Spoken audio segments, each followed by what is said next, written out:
Are ghosts real? What if I told you that I've seen one? Stay until the end and you will hear my own personal experience with the paranormal, if that would be of interest. A literal ghost story. Greetings mortals, top of the morning to you all. I'm your host Simon. Welcome back to the Library of Gnosis. Ghosts are often called tortured souls, and there is something to that. A person that has experienced a terrifying death, like being murdered, often come back as ghosts, which exist in the lower astral realm, not being able to pass on to the higher realms. Sometimes it is out of grief, sometimes the grief of their family can hold them back. Some are stuck between the veils because they are possessive. For instance, how many times have you heard a ghost say, "Leave my house," in a video online? A place where ghosts are reported is described as haunted, and often seen as being inhabited by spirits of the deceased, who may have been former residents, or were familiar with the property.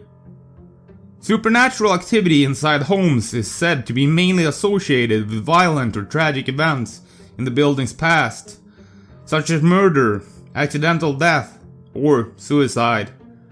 Sometimes in the recent or ancient past.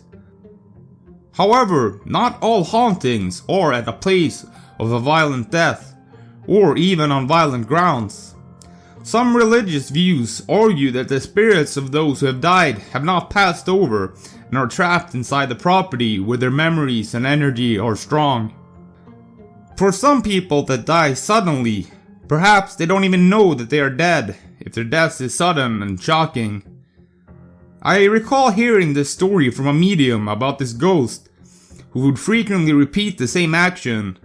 In this case, I believe there was a traffic accident involved, so the ghost kept repeating the same action of walking across the road where the spirit had had the accident that presumably killed them. So, the medium placed a book in the middle of the road. The walking spirit eventually saw the book and probably wondered why somebody had left the book on the road. When it reached down to pick it up, it realized it was dead and was able to pass on, at least as the story goes. Some Christian denominations consider ghosts as beings who, while tied to earth, no longer live on the material plane and linger in an intermediate state before continuing their journey to heaven. On occasion, God will allow the souls in this state to return to earth to warn the living of the need for repentance. Some ghosts are actually said to be demons in disguise, who the church teaches, in accordance with Timothy 4:1, that they come to deceive people and draw them away from God and into bondage. As a result, attempts to contact the dead may lead to unwanted contact with the demon or an unclean spirit. Whatever the reason, in some instances the soul seems to linger earthbound. For that is what all ghosts are, souls without body, incorporeal spirits. There are other types of spirits, as mentioned of course, but I won't cover them in this specific broadcast. A ghost is the soul or spirit of a dead person, or animal, that can appear to the living. In ghost lore, descriptions of ghosts vary widely, from an invisible presence to a translucent or barely visible wispy shape, to realistic, lifelike forms. Another widespread belief concerning ghosts is that they are composed of a misty, airy or subtle material. Anthropologists link this idea to the early belief that ghosts were the person with the person's spirit, most noticeably in ancient culture as a person's breath, which, upon exhaling in colder climates, appear visibly as a white mist.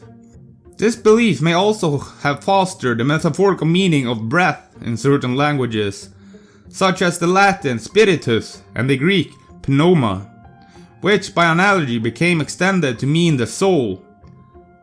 In the Bible, God is depicted as synthesizing Adam as a living soul from the dust of the earth and the breath of God. Ghosts are generally described as solitary, human-like essences, though stories of ghostly armies and the ghosts of animals rather than humans have also been recounted. They are believed to haunt particular locations, objects, or people they were associated with in life. Although the human soul was sometimes symbolically or literally depicted in ancient cultures as a bird or other animal, it appears to have been widely held that the soul was the exact reproduction of the body in every feature, even down to the clothing the person wore. This is depicted in artwork from various ancient cultures, including such works as the Egyptian Book of the Dead, which shows the deceased people in the afterlife appearing much as they did before death, including the style of dress. There are many references to ghosts in Mesopotamian religions. Traces of these beliefs survive in later Abrahamic religions that came to dominate the region. Ghosts were thought to be created at the time of death, taking on the memory and personality of the dead person. They traveled to the netherworld, where they were assigned a position and led an existence similar to some ways to that of the living. Relatives of the dead were expected to make offerings of food and drinks to the dead to ease their conditions. If they did not, the ghosts could inflict misfortune and illness on the living. Traditional healing practices ascribed a variety of illnesses to the action of ghosts, while others were caused by gods or demons. Medieval European ghosts were more substantial than ghosts described in the Victorian Age, and there are accounts of ghosts being wrestled with and physically restrained until a priest could arrive to hear its confession. Now, this I'm calling bullshit on. The origins of Halloween customs are typically linked to the Gaelic festival Samhain. Samhain was one of the quarter's days in the medieval Gaelic calendar and was celebrated on the 31st of October to the 1st of November. I have also heard that the reason we celebrate All Hallows during these dates is to commemorate those that died during the fall of Atlantis during the same dates. For Celts, the day ended and began at sunset. Thus, the festival began the evening before November 1st by modern reckoning. Samhain is mentioned in some of the earliest Irish literature. The names have been used by historians to refer to Celtic Halloween customs up until the 19th century, and are still the Gaelic and Welsh names for Halloween. Samhain marked the end of the harvest season and beginning of winter, or the darker half of the year. It was seen as liminal time, where the boundary between this world and the other world thinned. This meant the Aos-Sidhe, the spirits or fairies, could more easily come into this world, and were particularly active. They were both respected and feared, with individuals often invoking the protection of God when approaching their dwellings. At Samhain, the Aos-Sidhe were appeased to ensure the people and livestock survived the winter. Offerings of food and drink, or portions of the crops were left outside for them. The souls of the dead were also said to revisit their homes seeking hospitality. Places were set at the dinner table and by the fire to welcome them. The belief that the souls of the dead return home on one night of the year and must be appeased seems to have ancient origins and is found in many cultures. In 19th century Ireland, quote, candles would be lit and prayers formally offered for the souls of the dead. After this, the eating and drinking and games would begin. There were widespread belief in ghosts in ancient Egyptian culture. The soul and spirits were believed to exist after death, with the ability to assist or harm the living, and the possibility of a second death. Over a period of more than 2,500 years, Egyptian beliefs about the nature of afterlife evolved constantly. The Hebrew Bible contains a few references to ghosts. The most notable reference is in the first book of Samuel, in which a disguised King Saul has the witch of Endor summon the spirit or ghost of Samuel. Ghosts appear in Homer's Odyssey and Iliad, in which they were described as vanishing, quote, as a vapor, gibbering and whining into the earth. End quote. Homer's ghosts had little interaction with the world of the living. Periodically, they would be called upon to provide advice or prophecy, but they do not appear to be particularly feared. Ghosts in the classical world will often appear in the form of vapor or smoke, but at other times they were described as being substantial, appearing as they had at the time of death, complete with the wounds that killed them. Another common name for them were shades.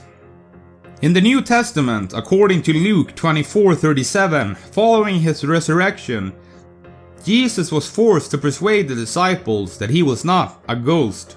Similarly, Jesus' followers at the first believed he was a spirit when they saw him walking on water. According to a 2009 study by Pew Research Center, 18% of Americans say they have seen a ghost. So, I guess I'm not the only one. Let me tell you my story.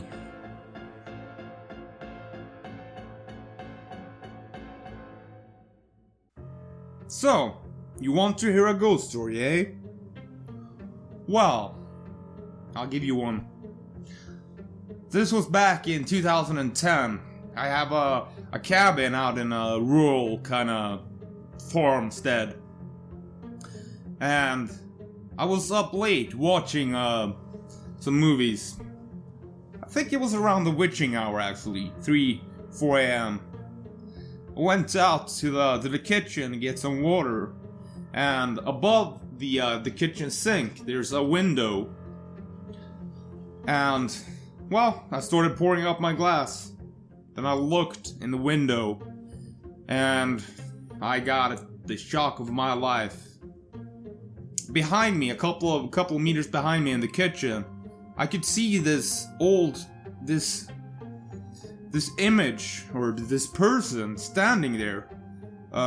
He looked like a maid, you know, with the apron and the thing they have on the cowl they have on their head. Anyways, I was staring at this thing, this being in my kitchen for 5 minutes. That's how long I was staring at it. You know, it didn't go away like you think, like ghosts that are like you just catch a glimpse of them and they're gone. No, this was a full body apparition in my kitchen staring at me, and well, scared the shit out of me. But it was a cool experience. So 5 minutes I was staring at it. Then I finally got enough courage to turn around. Nothing there. Anyways, I do like being on video sometimes. Maybe I'll make a habit out of it. Put a face to the voice, you know? Anyways, this was just my ghost story. It's the only one I've had. I mean, I've had experiences with synchronicities and paranormal kind of, you know, magic and stuff like that. But this is the only time I've seen a ghost or a cryptid or anything like it. So I felt like sharing. Please, if you have your own ghost story, then leave it down in the comment section below. I'm sure people will love to hear it. Anyways, I'll catch you next one, mortals.